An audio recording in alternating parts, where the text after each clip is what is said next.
As I mentioned, this course is going to be highly practical. Therefore, you will need a lab, a place where you can practice and experiment with the things that you're going to learn in the course.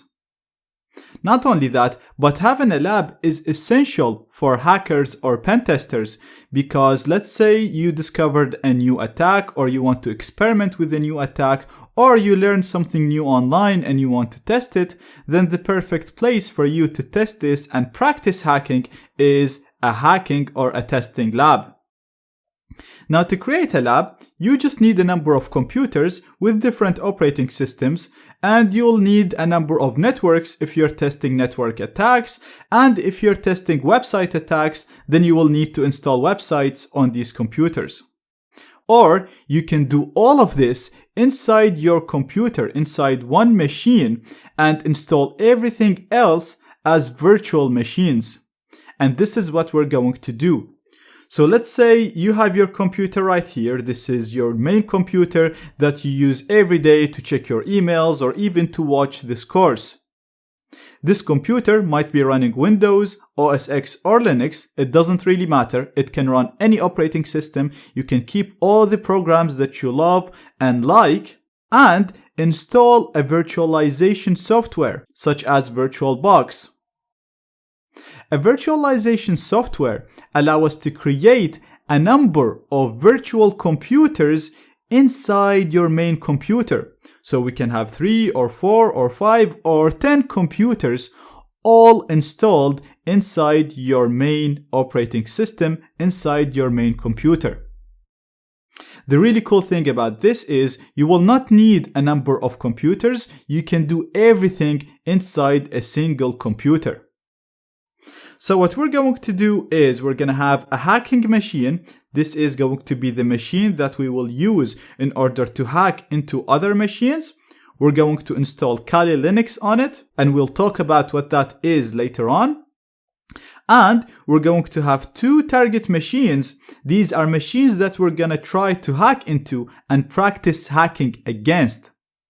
One of them is going to be running Windows, and the other one is going to be running an operating system called Metasploitable, and we will talk about that once we get to it.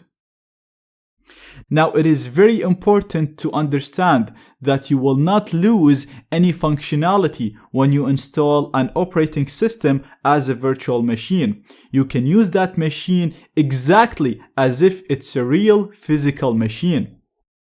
So the really cool thing about using virtual machines, first of all, you're not going to lose any functionality. Second, all the machines are going to be isolated. So as we go through the course, we're going to be trying to hack into these machines, and we might actually break one of them.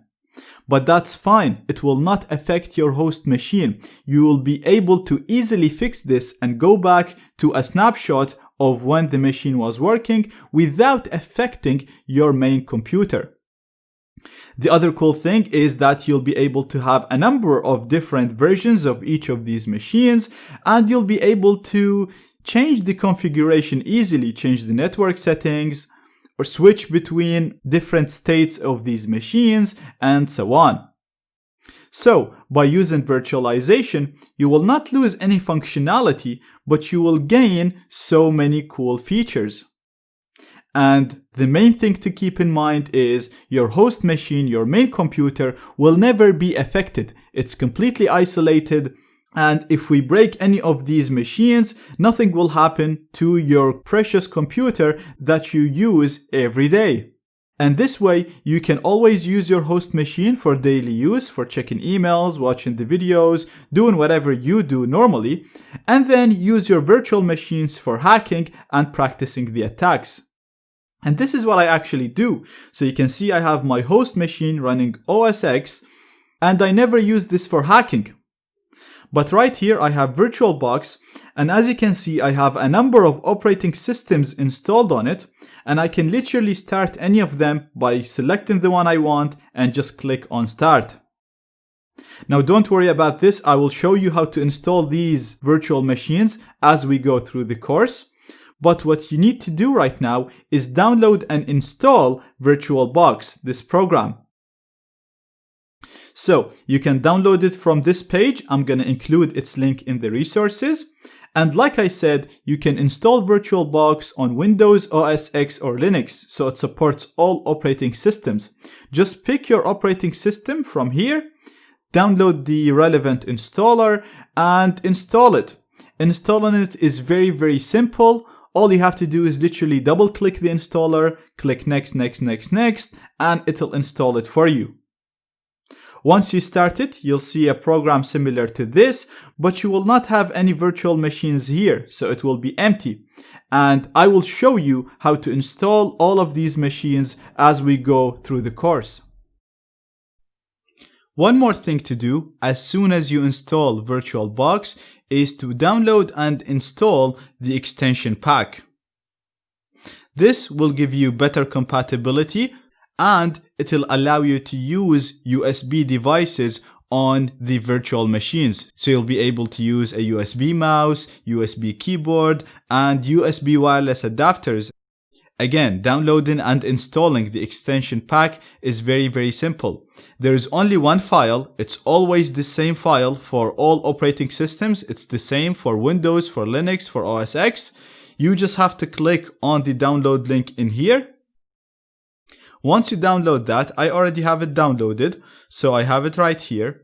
And this file will only work if VirtualBox is installed successfully. So first of all, install VirtualBox from these links right here, like I said.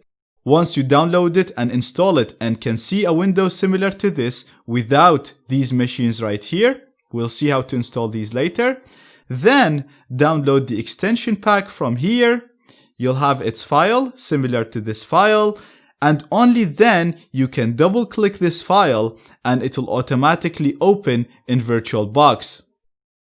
As you can see, it's telling me that I want to install the extension pack. It's giving me the version, which is the same version as the version of the VirtualBox that I downloaded. It has to be the same version, otherwise it will not work. I'm going to click on install. We're going to agree to this license. I'm going to put my password. And as you can see, it's telling us that the extension pack is installed successfully. So now we can go ahead and install virtual machines in VirtualBox.